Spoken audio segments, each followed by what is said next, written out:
පින්වතුනි, මේ කතාව හොඳට අහගන්ට. ඔබ ජීවිතය පිළිබඳව ඉන්නේ අතෘප්තියෙන්ද?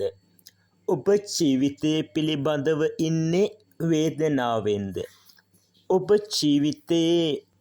ජීවිතයේ අරමුණු ළඟා කරගත්තේ නැහැ කියලා දුකින්ද ඉන්නේ? ඔබ අනිත් අයගේ ජීවිත දෙස බලලා, ඔවුන්ගේ පොහොසත්කම් දෙස බලලා, ඔවුන්ගේ යාන වාහන ගේදොර ඉඩකටම් පිළිබඳව දැකලා දුකින් සන්තාපයෙන් ශෝකයෙන්ද ඉන්නේ?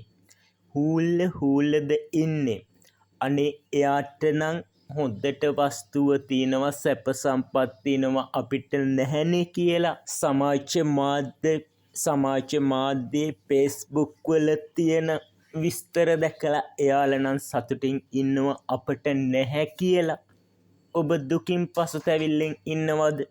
ඔබ හිතන්න, ඒ සොඳුරු කතාවල් පිටිපස, ඔබට පේන ඒ කතාව පිටුපස අඳුරු දේවල් තිබෙන්න පුළුවන්. ඒවා මවාපෑම් වෙන්නත් පුළුවන්. සමහර විට ඒවා සත්‍ය සිදුවීම් වෙන්නත් පුළුවන්.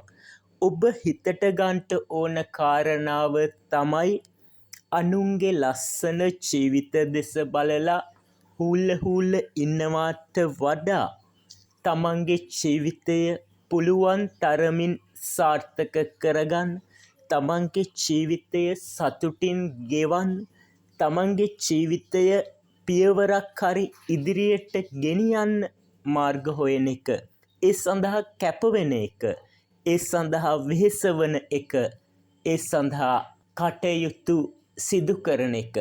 එහෙම කළොත් ඔබට දවසක ඔබ බලාපොරොත්තු වන ලස්සන ජීවිතය උදා කරගන්නට පුළුවන්. ජීවිතේ සතුට කියන්නේ භෞතික සම්පත් ගොඩනගා ගැනීම පමණක් නොවේ.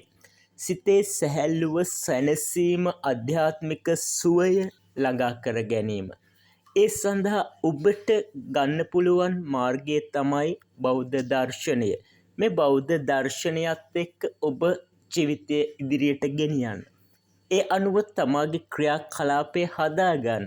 එවිට ඔබට භෞතික හා ආධ්‍යාත්මික සුවය, භෞතික හා මානසික සුවය ළඟා කරගන්නට පුළුවන් වෙනවා. ඔබ සියලු දෙනාටම භාග්‍ය උදා වේවා.